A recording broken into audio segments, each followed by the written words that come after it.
era medieval sempre estimulou a minha imaginação. Um mundo de lendas, cavaleiros e castelos, um tempo de justas e batalhas heróicas.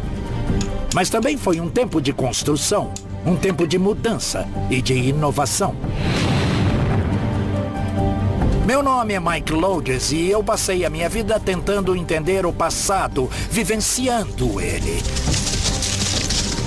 Eu sou um historiador que acredita que quando você coloca suas mãos no passado, você descobre o lugar surpreendente que ele era. Um mundo com desafios conhecidos, mas com soluções muito diferentes.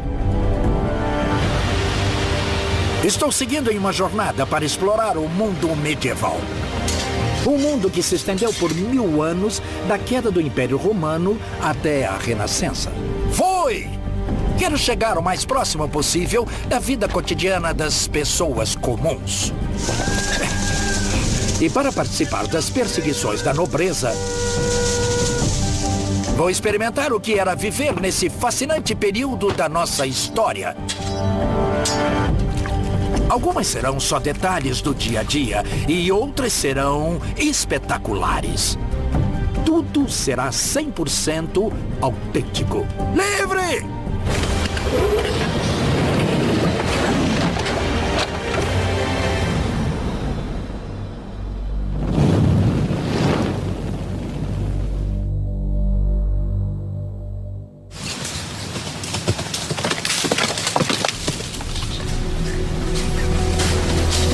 Vou viver a vida medieval. Estou focando nos anos 1200 e 1300, que para mim foram o auge do período. Vou começar com uma imagem clássica, um castelo.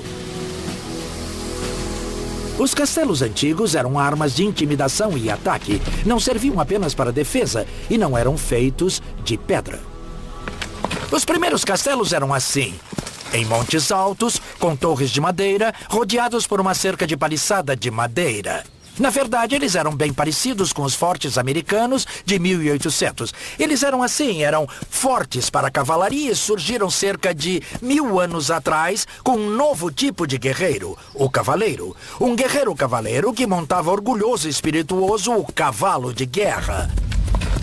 E cavalos de guerra precisam ser alimentados, precisam de abrigo, de cuidados veterinários e de uma base. Essas bases como porta-aviões para os cavalos. Você poderia instalar sua frota de castelos de madeira no território inimigo enquanto avança nas terras a serem conquistadas. E daqui, controla a terra por 15 ou 25 quilômetros, na qual posso mandar uma patrulha vistoriária que vai voltar antes do anoitecer. Mas quem eram esses cavaleiros? A imagem popular romântica é do cavaleiro e sua armadura brilhante que passava o tempo combatendo e atraindo damas.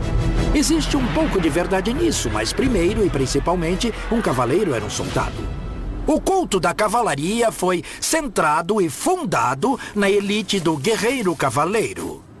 A primeira arma de ataque foi a lança. Os cavaleiros eram tropas de choque que esmagavam tudo no seu caminho até a vitória com a força de impacto. Ah! Mas os cavaleiros, principalmente na Inglaterra, lutaram tanto a pé quanto a cavalo.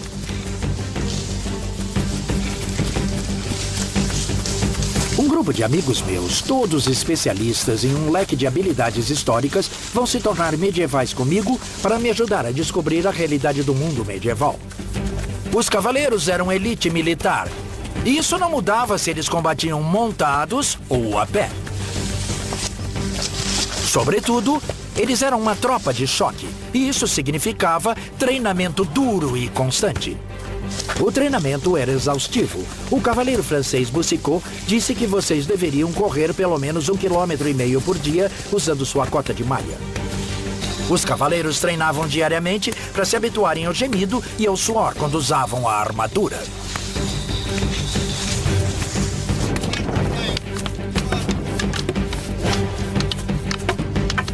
Este é o poste, um poste de madeira robusta que seria o equivalente medieval ao saco de boxe.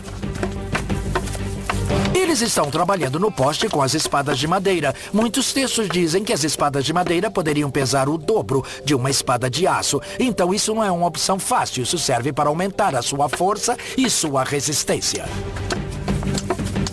Na batalha, as lutas eram difíceis, violentas e brutais, e os bravos cavaleiros lutavam com todos os meios que tinham à sua disposição. Eles usavam seus escudos para lutar, para bloquear com o corpo. Podiam usar a borda do escudo, mas é claro que o escudo no campo de batalha servia realmente para protegê-lo dos arqueiros. E é por isso que carregavam eles, mas quando eram usados para prensar os homens, também se tornavam uma arma.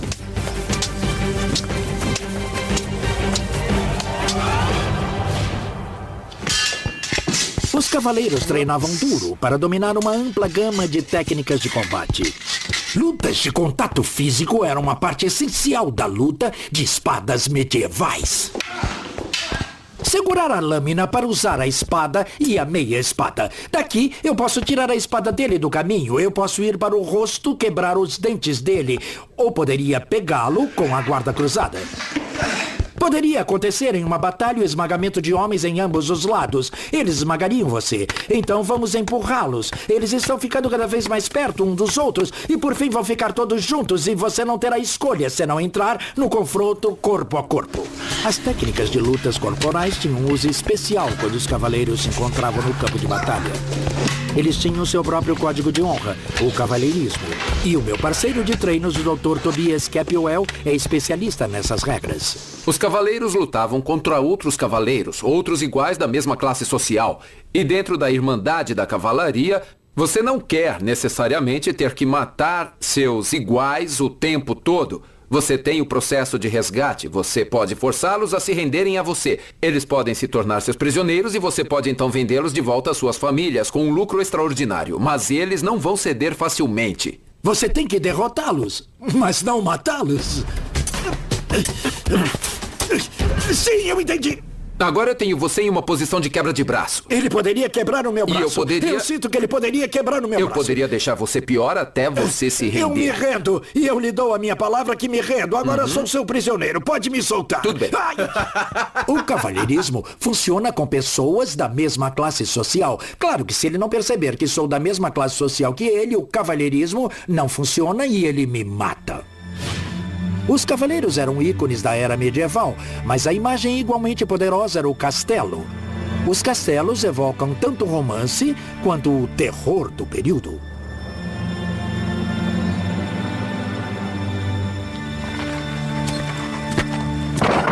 Merci, Thierry.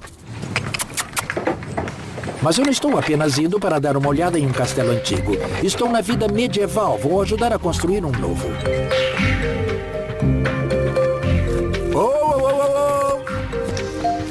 Esse é Guédelon, na França. Um pequeno time de especialistas está há 15 anos em um projeto singular. Eles estão construindo um castelo medieval em tamanho natural, partindo do zero. Não existe nada no mundo como isso. Esses artesãos usam somente materiais autênticos e técnicas de construção medievais.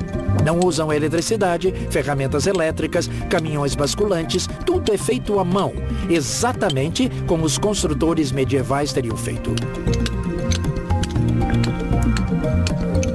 Bonjour, Clément. Bonjour, monsieur. Tudo bem? Estou bem, obrigado. Todos os castelos começam assim, começam com uma pedra, começam na pedreira. Mesmo para a extração das pedras, usava-se somente as técnicas tradicionais e trabalho duro. Uma vez que a pedra era extraída, ela era moldada por pedreiros. O pedreiro-chefe era a pessoa mais importante em qualquer projeto de construção do castelo. Ele era o arquiteto, construtor, designer, artesão e engenheiro. Tudo em um. Abaixo do pedreiro estava um exército de comerciantes. Seriam até 200 homens para um castelo desse tamanho, fazendo de tudo, desde os andaimes de madeira até as telhas de barro e argamassa. Tudo do zero. Aqui eles estão fazendo a argamassa, o material que liga todas as pedras, uma mistura de terra e areia, cal e água. Como está? Tá bom. Os castelos ficavam no coração da comunidade.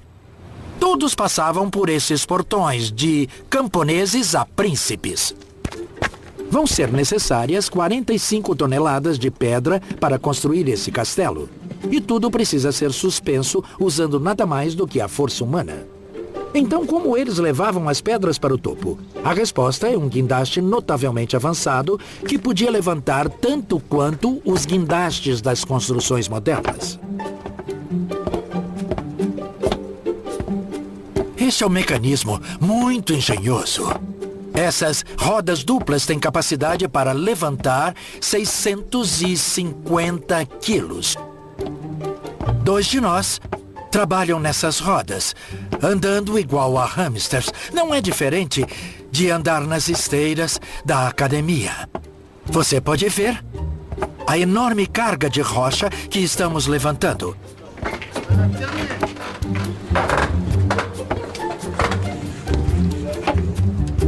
Agora a carga está dando a volta.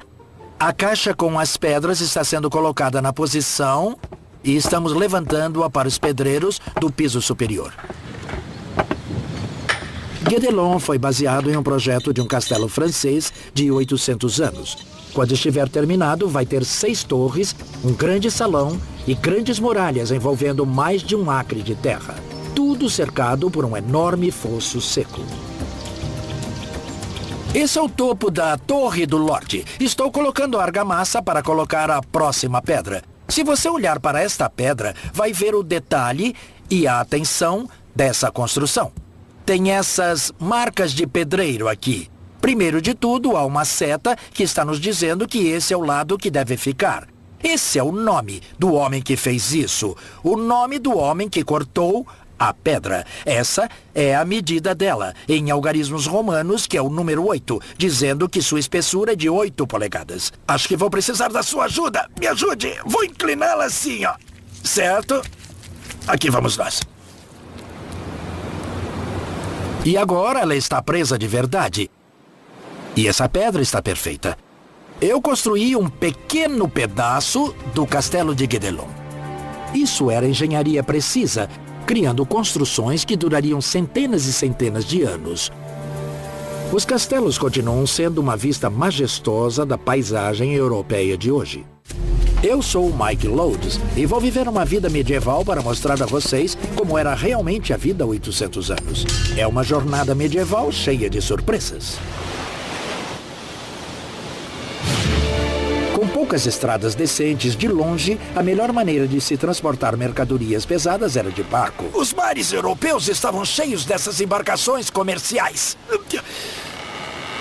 Barco de cargas como esse, conhecidos como cogs, eram os burros de carga do mar. Barcos de um único mastro, com velas muito pesadas, muito largos e com fundo achatado. Isso significa que eles podiam levar uma grande quantidade de carga. Esses decks podiam estar cheios de madeiras para Escandinávia, abetos dos Bálticos ou até mesmo trazendo gado ou carga viva de uma ponta a outra do país. Agora que o vento entrou na nossa vela, estamos nos movendo bem depressa. Esses barcos eram tão populares que por volta de 1300 só o reino da Dinamarca tinha uma frota com mais de 1000 deles. Uma característica particular do cog é que o leme de direção, o timão, é montado centralmente na parte de trás. Nos barcos mais antigos, esse lado era chamado de estibordo, que era o lado da direção. Foi daí que tiramos o nome estibordo ou boreste. Se você tem um mecanismo de direção, o seu estibordo está de um lado. Então, o porto deve estar do outro lado. Ou seja, port side, que na língua portuguesa é bombordo. O projeto de calado raso permitiu que você atracasse em qualquer porto da Europa.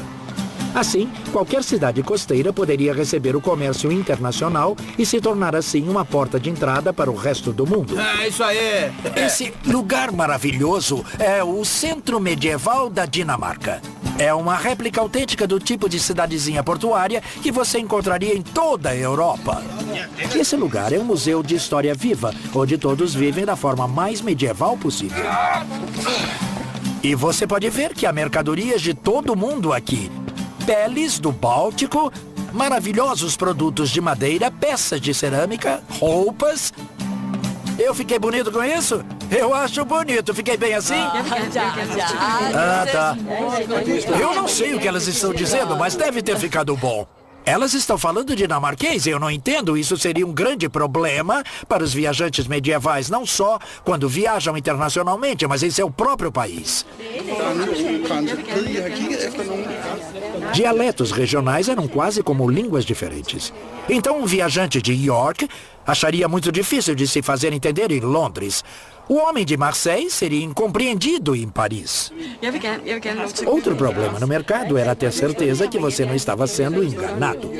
Os comerciantes que tentavam passar a perna no público, seja por inflacionar o preço, ou vender medidas menores, ou imitações baratas, eram envergonhados publicamente ao serem colocados no pelourinho.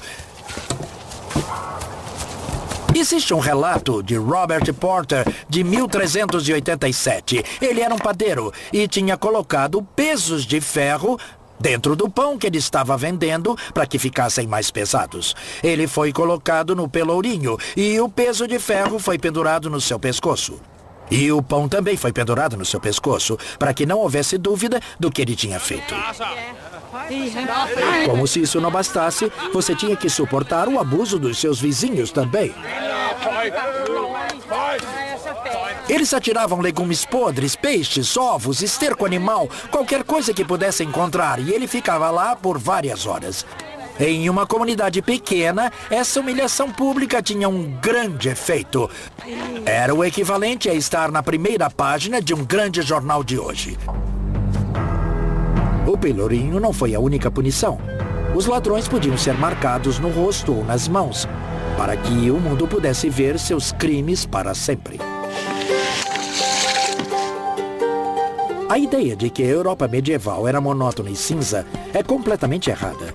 Na verdade, era vibrante com cores deslumbrantes. E para colocar essa cor em suas roupas, eles usavam um ingrediente surpreendente. Na verdade, o que estaremos usando é urina velha. Produzida pelo homem e tem que ser de um homem. E ela tem que estar velha. Tá, e me diga quanto tempo tem essa urina? Ela tem 1 mês. Julia Clark é especialista em tintas medievais. Lãs e tecidos foram tingidos com corantes vegetais. E para algumas cores, a urina era uma parte fundamental do processo. Aqui vai ele.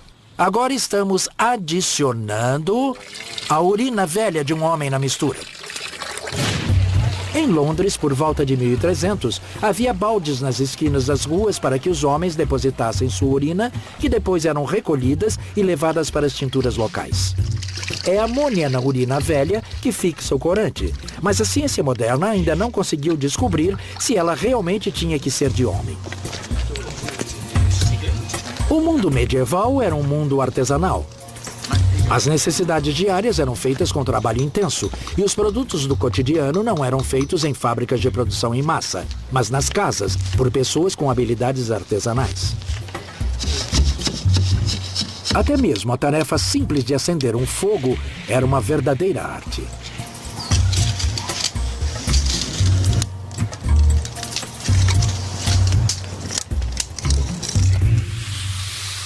Quando o sol se punha, você poderia pensar que a vida medieval parava. Mas isso seria subestimar o poder da luz do fogo, das velas, bebida e boa companhia. Esta é uma taverna, não especialmente acolhedora para os viajantes, não acolhi estranhos. Para isso, eu precisaria ir a uma estalagem. Era lá que um viajante iria encontrar comida e alojamento. A taverna é para a comunidade local. Aqui, todo mundo conhece todo mundo. Este é o seu ponto de encontro. Eu sou um forasteiro para eles, então vou me sentar aqui sozinho. As tavernas foram tão populares que na Londres de 1300 tinha 3 vezes mais tavernas do que igrejas. Este é um estabelecimento bastante respeitável. É onde as pessoas vinham procurar prostitutas e você poderia reconhecê-las porque elas usavam capuzes amarelos, uma marca muito distinta. A luz e o aquecimento são caros na Idade Média e uma taverna dá luz e aquecimento de graça para que as pessoas se reúnam. Esse era o centro da comunidade. Saúde! Saúde! Saúde! Ir de um lugar para outro em terra era simples. Ou você viajava a pé ou a cavalo. E se fosse a cavalo, usaria um tipo especial de cavalo. Estes são cavalos viajantes medievais. Na Idade Média, as pessoas usavam cavalos diferentes para diferentes fins. Esses não são cavalos de guerra, são para viagem.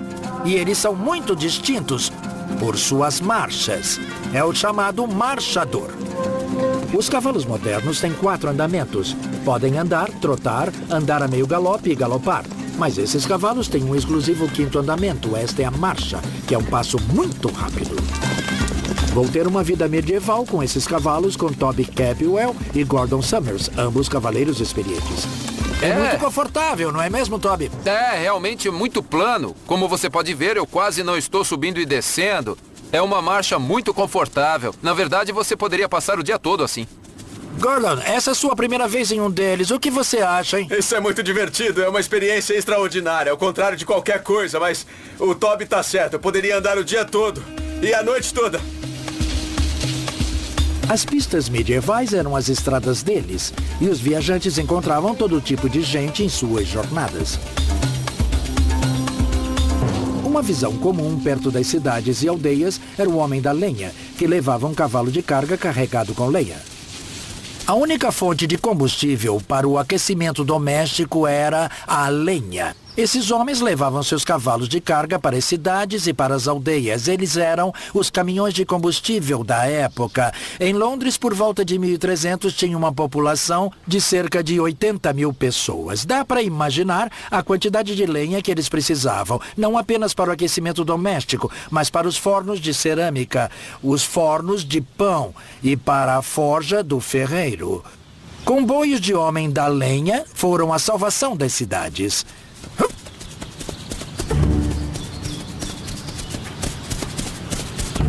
Independente de quem ele encontrasse na estrada, o viajante medieval tinha que chegar ao seu destino antes do anoitecer. As florestas medievais deste período estavam cheias de bandidos, desertores do exército, fugitivos da lei e de seus senhores, procurando refúgio na floresta. E eles viviam como homens desesperados e precisavam de uma renda. Então, nós seríamos presas fáceis se não estivéssemos fortemente armados.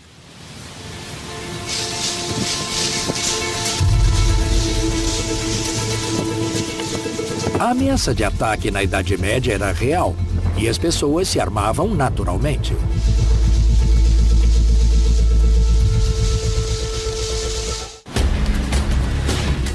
Eu estou vivendo a vida medieval para explorar a realidade da Idade Média. Foi uma época de engenho extraordinária e de surpresas.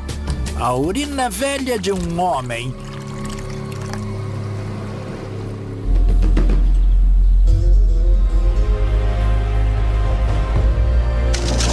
O mito é que os cavaleiros eram pesados e desajeitados. A verdade é o oposto. Este guerreiro altamente ágil foi o produto de uma corrida armamentista que começou centenas de anos antes com uma forma ainda mais flexível de armadura. Ela é chamada de cota de malha. Era uma cobertura para o corpo feita de anéis de ferro firmemente interligados. Mas a cota de malha nunca foi projetada para ser usada sozinha. Ela sempre fez parte de um sistema de camadas de proteção. Por quase 1000 anos, o equipamento de guerra de um homem de combate praticamente não mudou. Ele era assim. Esse homem está vestindo um casaco acolchoado chamado de Ackerton. E se você pudesse pagar por cima dele, tem uma cota de malha. Mas o que quer que você esteja fazendo, essa armadura têxtil é a chave, não é? Isso é o que realmente está absorvendo o impacto. É o principal na armadura têxtil, não é? Isso é o que pode desviar uma lâmina, dando uma superfície de desvio. Mas isso é o que está dando a proteção contra o trauma contuso. E se eu realmente bater nele, é isso que está realmente lhe protegendo. É essa roupa de baixo fortemente acolchoada.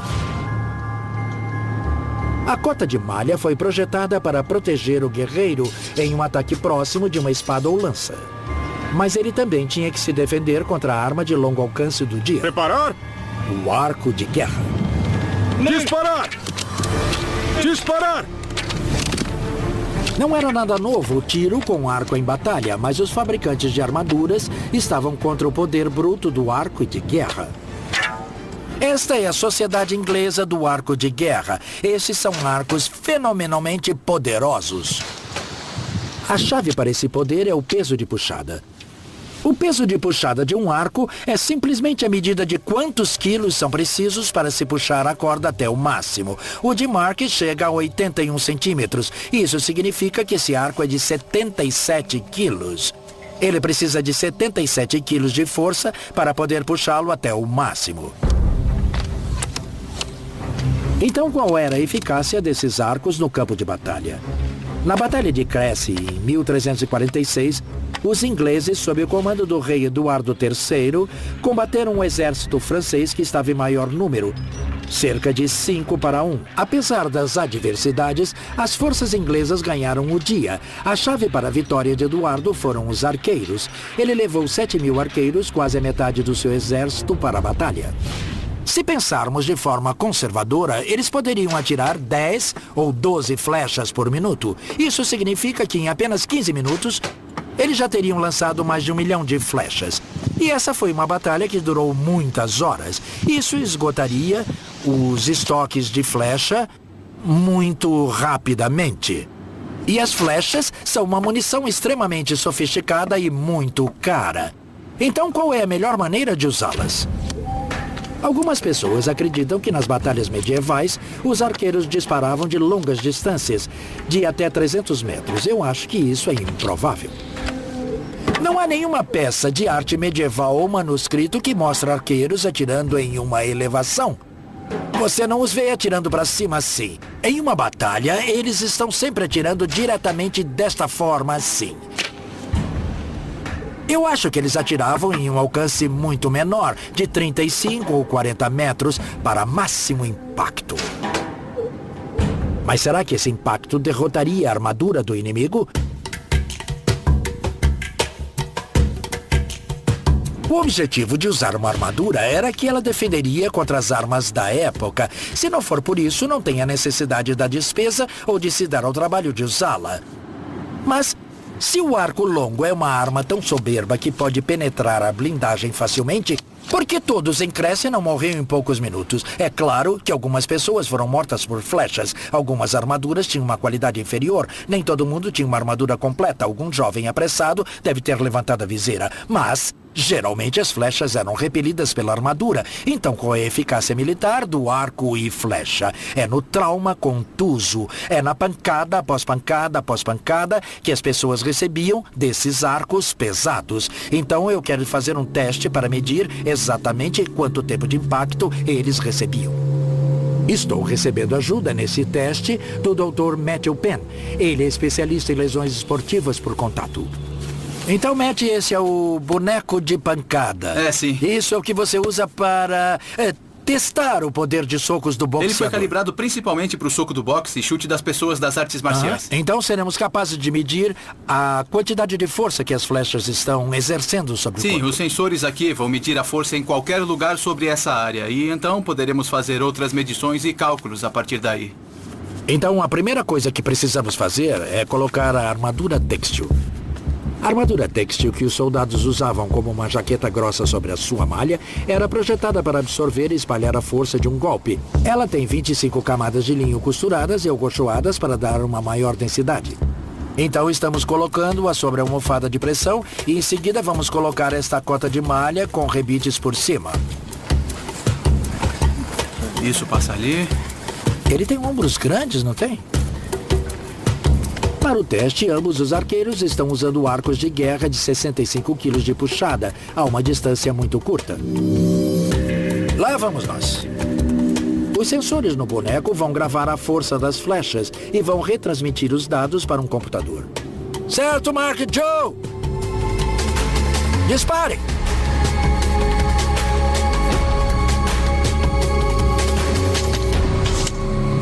Belo tiro, conseguiu uma leitura? Sim.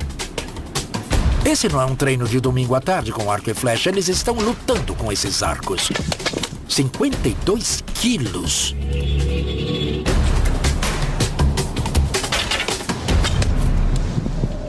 Nossa, olhe para Lá em esse pico cima. lá em cima. 136 quilos. 136 quilos, essa última flecha. Esses arcos são muito poderosos. Nessa distância muito curta, apenas 11 metros estão perfurando a cota de malha. A malha está absorvendo parte da energia delas e retardando-as, mas se você estivesse vestindo apenas uma cota de malha, isso seria profundo e você estaria morto. No entanto, você pode ver onde elas estão atingindo na armadura têxtil por baixo, certamente nem mesmo chegando até a última camada ou no boneco. Então, enquanto algumas flechas perfuraram a malha, nenhuma passou direto através da combinação grossa de malha e armadura têxtil. Mas é sobre a força do impacto. Então, Matt, temos aqui uma leitura de 137 quilos. Isso é equivalente a... Se você olhar para o impulso, o poder de parada que aconteceu, Sei. tem cerca de 10 newtons por segundo, que é na verdade o alcance médio para uma bala de uma Magnum 44. Há mais energia em uma arma, mas não há tanta... Então, qual é o dano que ela está fazendo? Suponha que são tecidos moles onde eu tenho órgãos aqui dentro. Ela tem potencial para causar muito estrago. A flecha não vai perfurar a armadura, mas a armadura está funcionando ao desviar e se recuperar. Se ela entrar um tanto assim, com bastante força, então vai causar danos com essa profundidade no corpo. O teste sugere que ataques repetidos de vários arcos de guerra ocasionariam um ataque debilitante com golpes pesados. Golpes que atenuam e enfraquecem o inimigo, minando a sua resistência e vontade. Mesmo as flechas não podendo penetrar a armadura, elas eram como os punhos poderosos com um soco de longo alcance. Preparar! Disparar!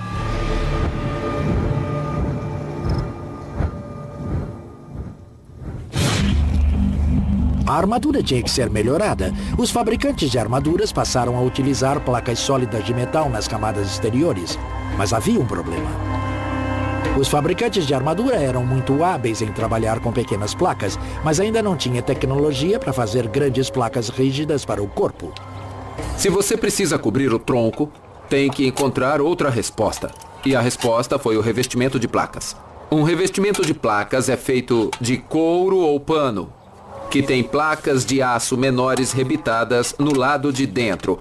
Todas elas são sobrepostas, podem se flexionar e proteger uma grande área, com peças relativamente pequenas de metal. E esta é uma boa armadura, mas você ainda pode ser atingido entre as lacunas e ainda tem alguma flexibilidade, ainda tem alguns pontos, por isso não resistia ao choque tão bem como os modelos posteriores. Por fim, os fabricantes de armaduras descobriram como fazer placas sólidas para o peito, que cobriam o tronco inteiro. Agora havia uma verdadeira proteção contra os arcos de guerra. Conforme a tecnologia metalúrgica melhora conforme o tempo, lentamente vai aumentando o uso das placas de ferro, cada vez passando a cobrir o corpo todo. Mas um cavaleiro ou um homem de armadura usando esse tipo de conjunto poderia andar com uma confiança razoável em uma tempestade de flecha. A armadura daquele tempo fazia o seu trabalho. Em geral, era a prova das armas que havia na época. Sim, essa é a ideia. E assim que não fosse, ela seria melhorada. Até o fim da era medieval, o nobre guerreiro se vestia para a guerra de uma maneira que todos nós reconhecemos. O cavaleiro de armadura brilhante. Coberto da cabeça aos pés com placas de aço, ele era uma máquina de combate com grande mobilidade.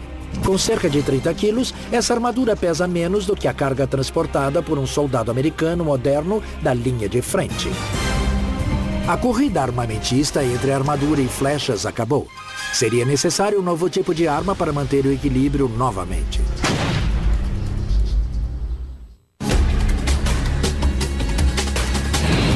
Estou descobrindo as realidades surpreendentes da vida durante a Idade Média. Agora vou viver a vida medieval para descobrir a verdade por trás da grande obsessão das classes nobres, a caça. A caça era o centro da vida medieval. Todas as classes da sociedade caçavam, mas para a nobreza não era apenas por esporte para comer. A guerra era a ocupação dos cavaleiros, mas a caça era a sua paixão. E foi uma paixão que o ajudou a se preparar para a batalha.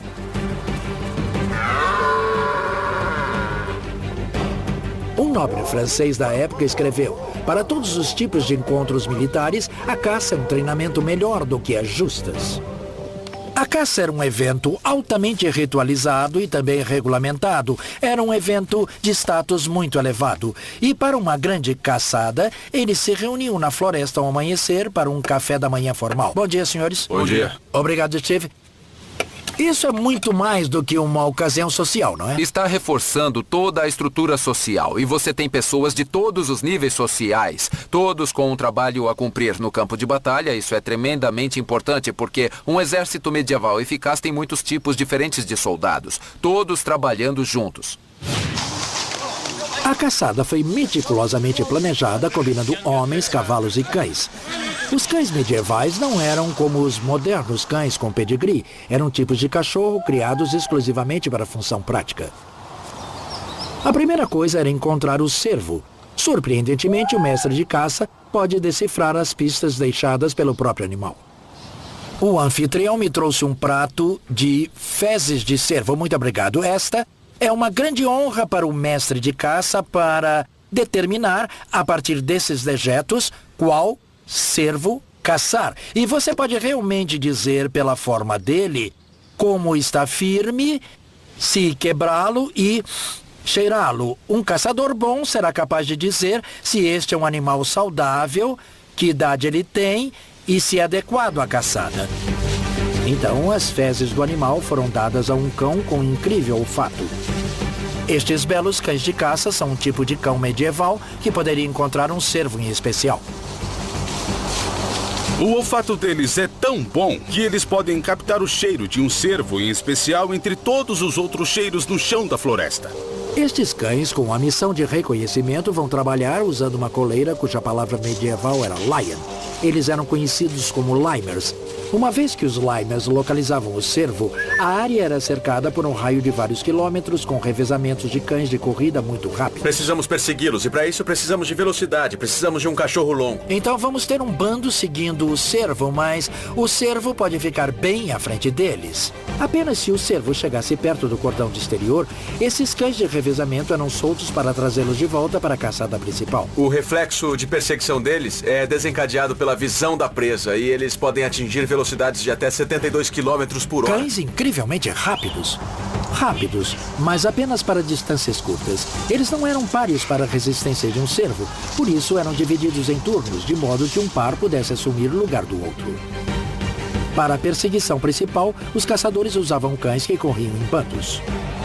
Então, estes são os Brachets. Este é o bando principal, sem coleira. Eles correm como um bando, eles têm capacidade olfativa extraordinária. Então, quando estamos andando atrás da presa em cavalos, esses cães nos ajudam a manter contato. Eles são os cães com resistência e com olfato para chegar até a presa.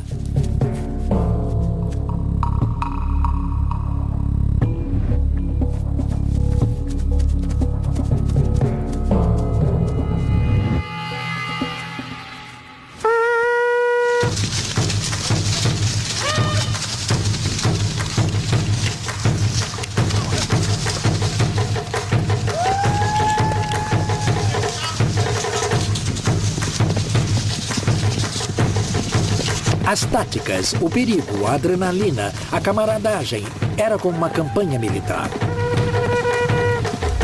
A emoção da perseguição era irresistível e preparava um homem para o rigor da batalha.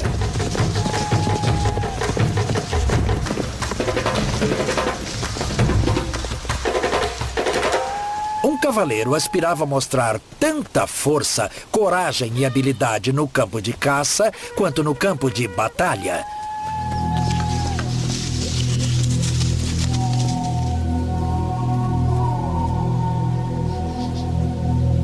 A caçada perigosa era um jogo que poderia revidar e tinha um status especial. A façanha mais prestigiada de todos era caçar um belo javali. Imaginem ele vindo até você, 350 quilos de músculos avançando e rosnando, armados com presas como adagas.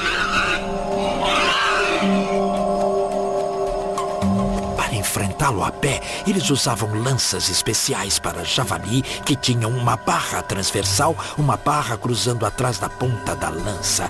A ideia era que, mesmo se o javali estivesse preso na sua lança, mesmo se você conseguisse pegá-lo, ele teria o ímpeto de atacar e poderia vir direto para a lança e ainda acertar você.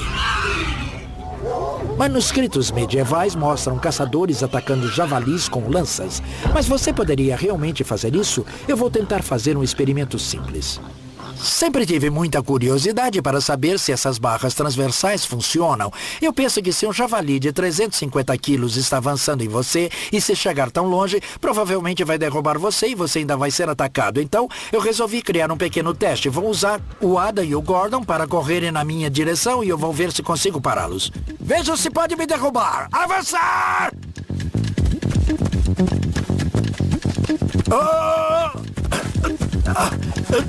Obrigado. É necessário 2 pessoas para segurar isso. Então, pela minha posição, eu ia ficar sozinho e receber essa carga. Mas como tive um bom companheiro entrando, muito obrigado, então eu fui salvo da humilhação de ser atropelado por um pedaço de carne. Mas, de fato, seria um homem muito corajoso quem enfrentasse um javali avançando sem antes ser auxiliado por mastins.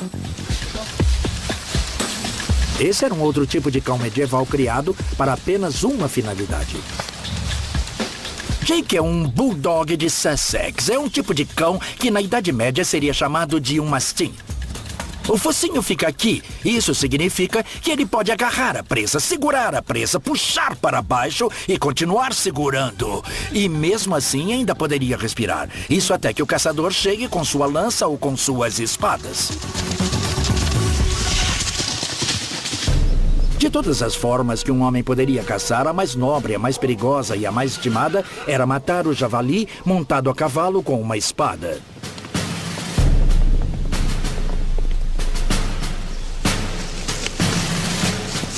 Assim que a presa tivesse sido morta, o cavaleiro pessoalmente a destrinchava no campo. Em termos práticos, isso significa cortes de carne pequenos o bastante para que os seus servos pudessem levar de volta para casa. Isso também significava que os cavaleiros estavam acostumados com o sangue e as tripas de animais mortos. Significava que estavam familiarizados com isso e que não eram sensíveis no campo de batalha. Pão embebido em sangue, tostado sobre o fogo, era a recompensa favorita dos cães. Cachorro bonzinho. Esse foi um dia extremamente bem-sucedido. Nós tivemos essa experiência de caça medieval. Tivemos o vínculo com os cães e um vínculo entre nós. Foi como um exercício militar. Era isso que a caça significava para as pessoas medievais. Era uma metáfora para a guerra, um treinamento para a guerra. Estou vivendo uma vida medieval para chegar o mais próximo possível da Idade Média. Já ajudei a construir castelos, treinei e lutei com espadas e viajei por mar e terra. Experimentei a emoção da caça e senti como seria sofrer um ataque de um javali selvagem.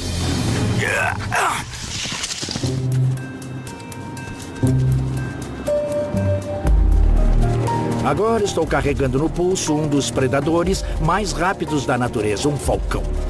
Por toda a emoção e prestígio do perigoso jogo da caça,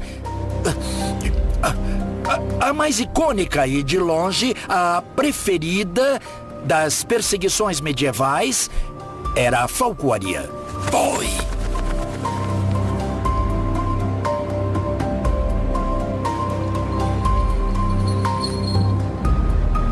Para os ricos, os falcões eram uma das posses mais prezadas e uma oportunidade de exibir suas riquezas. Aí vai ela! Ha! Em 1368, o rei inglês Eduardo III gastou mais com seus falcões do que toda a renda anual de seu nobre mais rico. Ele também tinha poleiros para suas aves favoritas no seu quarto.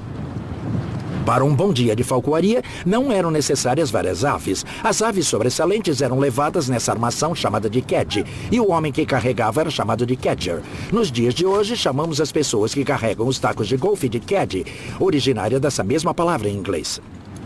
Então, Lockhart, você nunca segurou um falcão antes, Nunca. não é? Bem, vamos mudar isso. O falcão está usando um capuz para deixá-lo calmo e quieto. Esse é um falcão lanário. Ela se chama Baby. E os lanários eram aves de caça muito populares na Idade Média. Se fizer assim gentilmente, vai poder sentir o peito bem aqui. É, Está vendo como é estufado? tô sim. Isso é porque ela voou e se alimentou, ou então foi alimentada. Você pode ver a pequena barriga, ela foi alimentada e é por isso que ela está bem calma e se porta como uma ave que não está interessada em caçar, simplesmente por ter sido alimentada. Assim temos essa expressão, temos várias expressões da falcoaria. Certo, sei. Eles naturalmente vão para o ponto mais alto. Certo.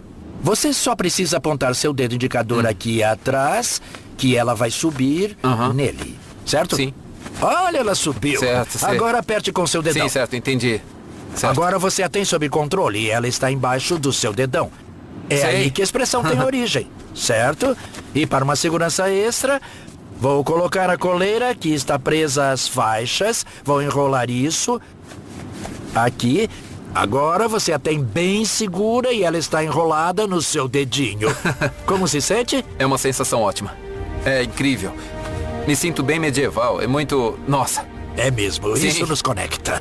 Sim, do chão pro Com céu. os céus, Sim. do chão para o céu, absolutamente.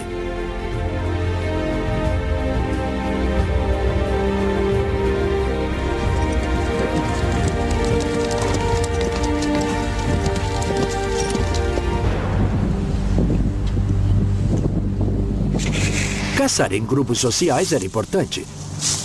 Mas o alimento era capturado com redes e armadilhas. E às vezes era um trabalho para um caçador solitário.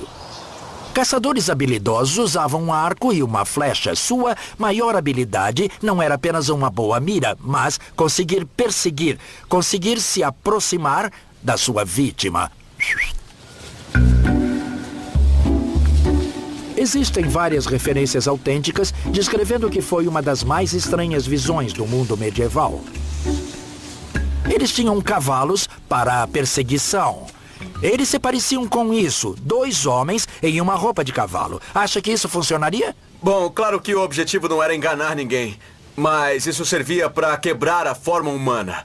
Qualquer pessoa que já escondeu um cavalo em um campo sabe que os coelhos não se afetam em nada, pois não são bípedes. Não é um humano, é um animal. Então isso é simplesmente um esconderijo móvel para nos aproximar do jogo. Mas eu suspeito que quando se está em um cavalo, além da silhueta diferente, você também tem o cheiro do cavalo. Acho que provavelmente eles teriam que sentir o cheiro para funcionar. O cheiro já está bem forte aqui. Muito obrigado. Obrigado, Adam.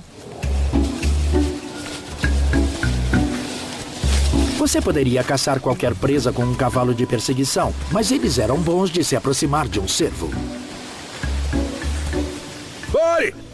Não pode fazer isso! Ah, como assim? Não pode fazer isso! A penalidade por perturbar o cervo do rei é a cegueira. Ele está certo. Essa é uma floresta real. Você pode caçar coelhos e pequenas aves, mas caçar uma dessas coisas pontudas é proibido. Então, uma flecha como essa é ilegal É, sim. na Floresta do Rei. O que significava que as pessoas normais não podiam caçar para colocar comida na mesa. Então eu acho que não preciso de um cavalo de perseguição para caçar coelhos. Obrigado. Tudo bem. Os direitos da caça da nobreza eram levados muito, muito a sério. E o interior era cheio de florestas e caçadas, mas lugares onde os poucos privilegiados podiam caçar.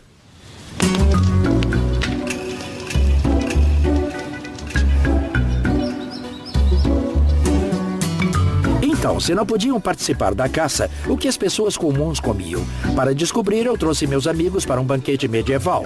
Não um banquete real, mas o tipo de refeição que uma pessoa comum, dona de um pouco de terra, faria em algumas ocasiões especiais. Mark Meltonville sabe tudo sobre comidas medievais e eu vou ajudá-la a preparar uma refeição. Então, temos um peixe enorme aqui, que fará um banquete enorme para os meus amigos. Sob sua orientação, eu vou tentar cozinhá-lo.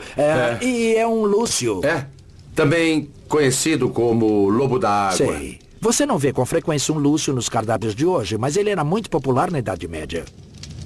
Mark, eu acho que é um grande mal-entendido entre as pessoas de que na Idade Média todos se empanturravam de carne vermelha o tempo todo, porque a carne era bem escassa. É, para as pessoas comuns, mesmo com um pouco de dinheiro, não era possível matar uma vaca, porque de onde viria o leite? O peixe era uma proteína principal. Sim. É claro que não tinha refrigeração. Então, a menos que vivessem próximo ao mar, as pessoas comiam peixes de água doce, que também eram criados em lagoas locais. As lagoas podem ter suas águas modificadas, podem ter uma entrada e uma saída para que a água fresca passe por ela. Quanto mais limpa, melhor o peixe. Então, tem alguma receita medieval? Nós vamos assá-lo. O lúcio vai ser cozido dentro de uma crosta de massa e recheado com ervas, que a maioria das pessoas medievais simplesmente colhia do jardim. E essa massa vai ter um gosto bom? Não. Essa massa Tá foi bom. criada como uma panela para cozinhar. A ideia é que seja nossa assadeira. Eles ainda não tinham assadeiras, então enrolavam alguma coisa na massa. Essa seria a panela. Então essa massa era o papel alumínio medieval. Sim, era. Na verdade, queremos que fique razoavelmente bonito, porque não é só na panela, mas também o prato em que vamos servir a comida. Enquanto estamos cozinhando o peixe, os outros estão bebendo garrafões de cerveja. As pessoas bebiam cerveja em todas as refeições, até no café da manhã. Era surpreendentemente nutritivo e diferente da maioria das fontes medievais de água. A fermentação da cerveja tornava a bebida segura para consumo. Certo, senhores? Aqui está a melhor parte. Temos um lúcio assado. Vejam esse peixe. Começaria com um pedaço de peixe. A gente pode provar? Sim, experimentem, tá muito bom, tá ótimo. Eu preciso provar um pouco disso. É como... Tá muito bom. Eu gostei demais desse lúcio. Temos outros pratos medievais originais, incluindo carneiro assado, ervilhas moles e maçãs e mel cozido em leite de amêndoa. Muito doce. Está muito Tá bom. muito bom, tá uma delícia. Temos algo chamado arbolete, que é queijo coalhado e ovos. Não é necessariamente do gosto Deve de ser a todos. aparência que não é muito agradável. Na verdade, não é como o queijo cottage. Isso tá muito bom. É melhor do que parece. Numa era antes dos garfos, a etiqueta era rígida quando o assunto era manejar o alimento na mesa. Você não comia apenas com a faca e os garfos, que não haviam sido inventados, mas usava os dedos de cortesia, que são esses dois, para quando comer a sua carne, esconder sua boca. É claro que as pessoas medievais não comiam assim todos os dias, mas elas tinham uma dieta bem balanceada para ajudá-las em suas vidas de trabalho duro. Era assim que eles conseguiam colocar toda essa bela comida na mesa. Fizemos coisas incríveis com os animais durante a minha jornada. Cavalguei em um poderoso garanhão de guerra e corri em cavalos viajantes. Coloquei cães de caça no ritmo e fiz falcões magníficos voarem. Voe! O mundo medieval estava repleto de animais. A vida das pessoas dependia deles, e todos os animais tinham um trabalho a cumprir. Porco, porquinho. No interior, a maioria das pessoas tinha um porco. Eles tinham uma porca para reprodução. Os leitões iam para o mercado, mas eles deixavam um em casa para comer. No outono, eles o engordavam com um sistema chamado engorda, levando-o para fuçar em bosques comuns. Porco, porquinho, Aqui, porquinho. vem cá, vem! Esse Alex Langland, ele é especialista em lavoura medieval. A engorda consiste em fuçar os bosques. Nessa época do ano, você levava os porcos para fuçar, porque isso os engorda muito. O que eles fazem é isso que estão fazendo aqui. Remexendo o chão da floresta, procurando por castanhas, avelãs, frutos do carvalho, todas aquelas coisas que os alimentaria durante os meses do outono. Porco, porquinho. Sua caça por comida transformou os porcos nos trituradores do mundo medieval. Você quer limpar a terra? A melhor coisa a se fazer é usar o porco. Hoje temos essas máquinas de cultivo que entram e destroem tudo. Por que usar essas máquinas quando pode usar porcos para fazer Era isso? uma sociedade muito interdependente. Da mesma forma que a natureza é interdependente, as pessoas espelhavam esse mundo natural É. e tudo funcionava muito bem. Com certeza. Em uma época muito supersticiosa, às vezes os porcos eram tratados como humanos. Na França, em 1386, um porco foi acusado de matar uma criança. Ele foi levado a julgamento, condenado e sentenciado à morte em um enforcamento público.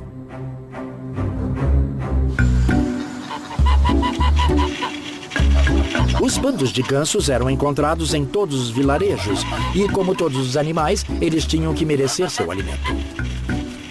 Uma das melhores coisas sobre o mundo medieval é como todo mundo dividia tudo. Então, você podia ter um criador modesto com um bando de gansos, mas ele teria um acordo com um homem, dono de um pomar.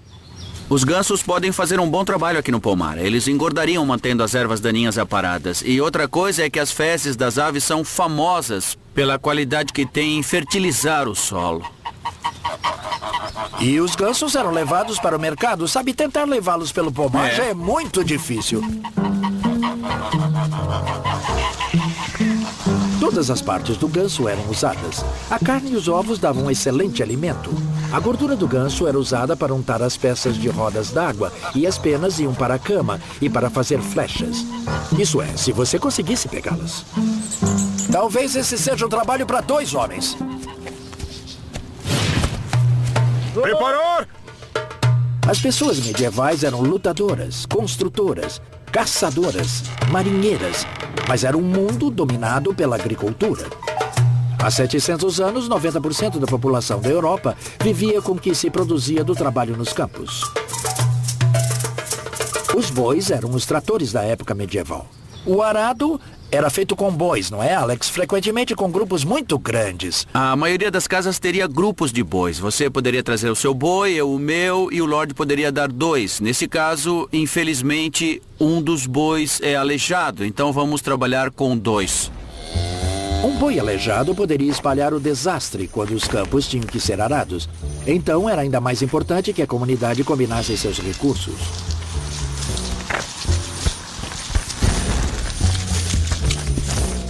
A verdadeira junta de bois. A junta de bois está por aqui há milhares de anos e as pessoas medievais usavam essa antiga tecnologia para prender os bois ao arado. É um sistema muito simples, mas muito eficaz. É a melhor forma de aproveitar a força que esses animais têm nos ombros.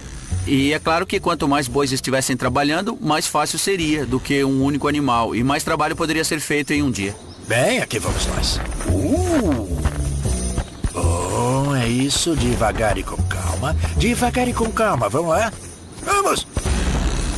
Vamos. O problema dos bois é que eles precisam de encorajamento constante. Vamos, em frente. Vai. Uma mudança extremamente importante que aconteceu durante o período medieval foi um grande avanço na tecnologia agrícola, o desenvolvimento do arado pesado. Para mim, essa realmente é a ferramenta do mundo medieval. É o arado pesado. Ele possibilita que você corte as argilas espessas e duras pelas quais o norte da Europa é famoso. Antes desse arado, tudo o que se fazia era arranhar a superfície. A tecnologia aqui libera a fertilidade e isso é o importante, porque então os rendimentos explodem completamente. A população explode e você tem um grande crescimento nas cidades e mais dinheiro nas cidades maiores, o que pode pagar uma explosão populacional. E nada disso teria sido possível sem a força bruta dos grupos de bois que puxavam o arado. A terra medieval era dividida em faixas para os indivíduos trabalharem. Não tinha nenhuma cerca entre as faixas, mas todo mundo sabia qual era a sua.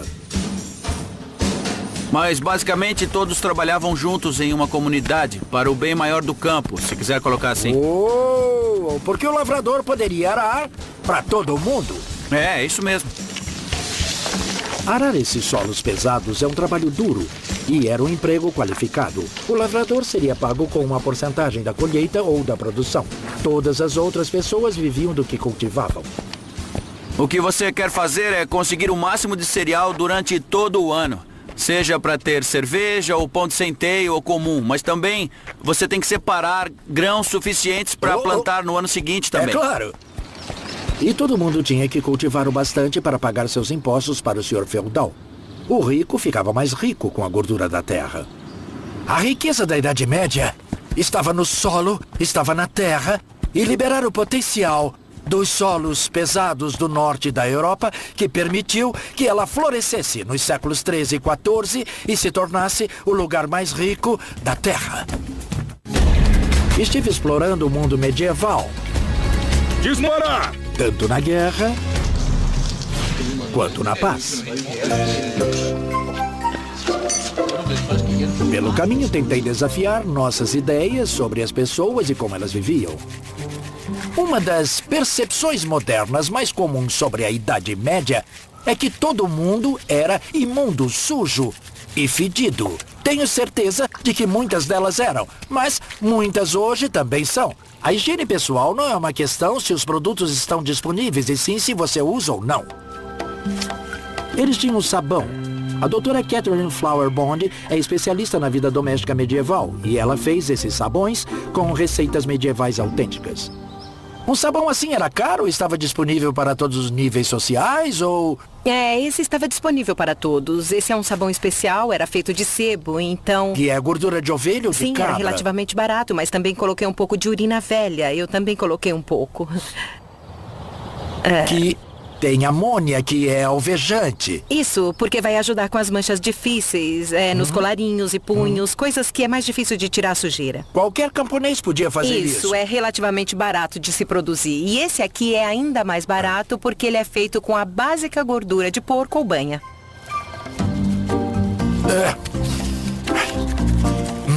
Nossa, minha esposa ficaria impressionada de ver isso.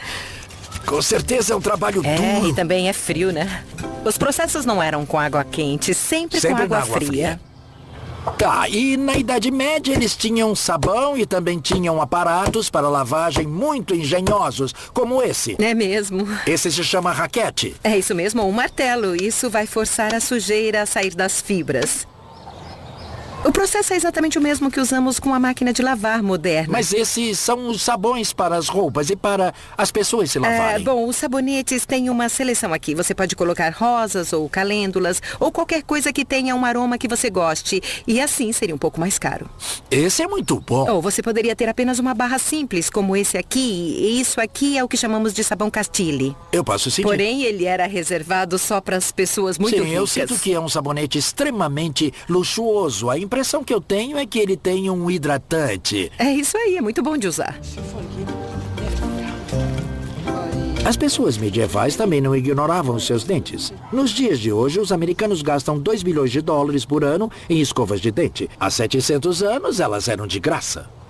Eram palitos como de avelã, palito de alcaçuz ou raiz de alteia, sabe? Se você mastigar, fica bem fibroso, como as cerdas de uma escova de dente. Não é tão suave ou confortável como uma escova de dente moderna, mas funciona. É uma... Desculpe, tem uns pedaços na minha boca. É um pouco...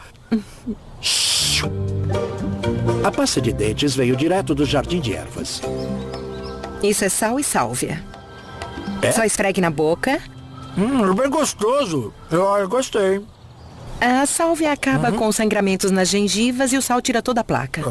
Mas não se tratava apenas de ter um hálito fresco e que fosse agradável socialmente. É isso mesmo. À volta deles tinha um mau cheiro muito forte, então eles acreditavam que traziam doenças que podiam cheirar ou ingerir. Então eles faziam isso aqui, que eram essas contas...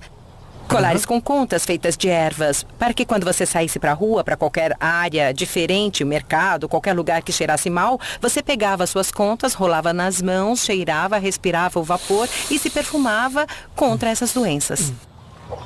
É um cheiro muito forte e muito poderoso. É extraordinário que essa fosse a crença que você pudesse se perfumar, porque eles acreditavam que todas as doenças eram carregadas pelos gases venenosos, o mau cheiro na atmosfera, e que quando respirava isso, era assim que se pegava as doenças. Se perfumar com ervas não funcionasse, as pessoas poderiam ir ao médico local para um dos tratamentos mais bizarros da Idade Média. Já fiz muitas coisas medievais na minha época, mas nunca tentei isso antes. Ser sangrado por sanguessugas. Rory McCreed é especialista em medicina e cirurgia medieval. Uma cosquinha. Deve ser isso. Então você colocou um sanguessuga no meu braço? Sim. Eu sinto uma leve picada quando ele está se prendendo. E essa era uma prática básica na medicina medieval. O mundo medieval acreditava que seu bem-estar era controlado por 4 misteriosos fluidos corporais chamados humores. Eles eram a bile preta, a bile amarela, a fleuma e o sangue. Ser sangrado por sanguessugas supostamente manteria esses humores em equilíbrio. Você seria sangrado com frequência. A ideia era que sangrasse frequentemente e mantivesse tudo em equilíbrio. Isso faria com que eu me sentisse bem. Sim. Daí você não ficaria doente ou mal. É daí que vem a palavra moderna. Ah, entendi. Agora ela está ficando bem gorda e está injetando uma enzima em mim que afina o meu sangue, um anticoagulante. Sim. As enzimas das sanguessugas estão sendo muito usadas por pessoas que têm derrames para quebrar os coágulos de sangue.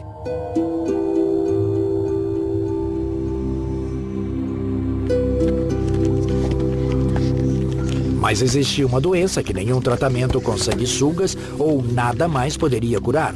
Era chamada de peste negra.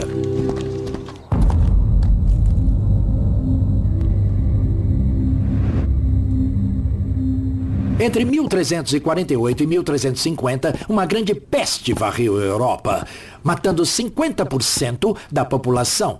Carretas de mortos foram jogadas em grandes covas. Depois eram colocadas em pilhas com 1,5 metro de profundidade. E é por isso que existiam criaturas bizarras como essa, coisas de pesadelo que seriam encontradas espreitando nas ruas e se esquivando nas casas dos que estavam morrendo. Mas, na verdade, é um médico da peste. Deixa eu te ajudar com esse capuz. Obrigado. Você está realmente usando o equivalente a uma roupa contra risco de contaminação? Sim, ela impede que o ar passe por mim, me mantendo seguro quando estou lidando com os doentes e os que estão morrendo. Eu sinto que está coberto de cera. Coberto de cera. E dentro tem uma boa fragrância, muito agradável. Dentro dele tem um sachê de ervas ou uma esponja que foi mergulhada em vinagre e que supostamente deveria deixar o ar com uma fragrância para que eu pudesse respirar e que fosse seguro. É o que eu usaria para me proteger diante dos doentes e dos que estivessem morrendo, sabe? Tudo o que poderia fazer seria dar alguns remédios, o que eu faria com minha longa colher para me manter o mais distante possível. Você está a uma certa distância. Isso mesmo. Quantas chances teria uma vítima da praga se você viesse atendê-la? Não muitas. Não muitas. Era um jeito terrível de morrer.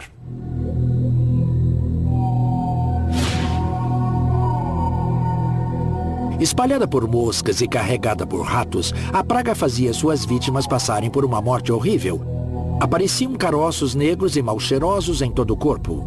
Depois de alguns dias da aparição da infecção, a maioria das pessoas morria em agonia.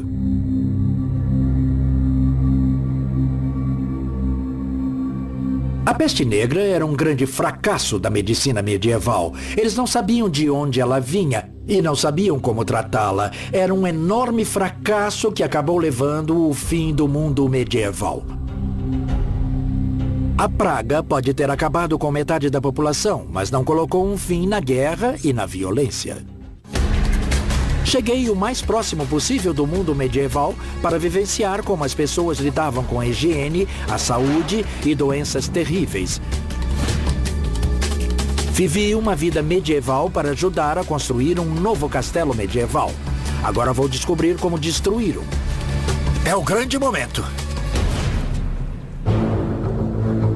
Os castelos de pedra eram construídos para defesa. As grandes muralhas do castelo que estão sendo construídas aqui em Guédelon, na França, têm 4 metros de espessura, à prova de quase todas as formas de ataque.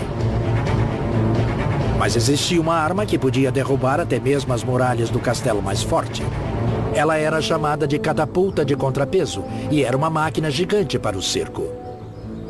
As catapultas receberam apelidos. A máquina mais temível que Eduardo I levou para o cerco do castelo de Stirling era chamada de Lobo de Guerra. Outro nome popular era Malvoisin, que significa vizinho ruim. E certamente as catapultas são assim.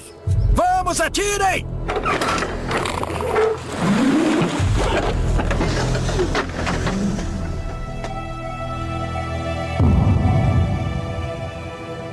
Esse deve ter alcançado pelo menos 500 ou 600 metros. Vamos carregar e fazer de novo.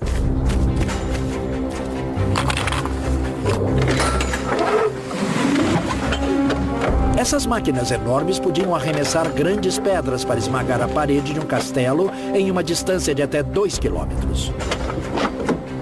No centro medieval na Dinamarca, construíram uma réplica operante em tamanho natural de uma catapulta. E aqui está como ela funciona. Os homens entravam em 2 rodas,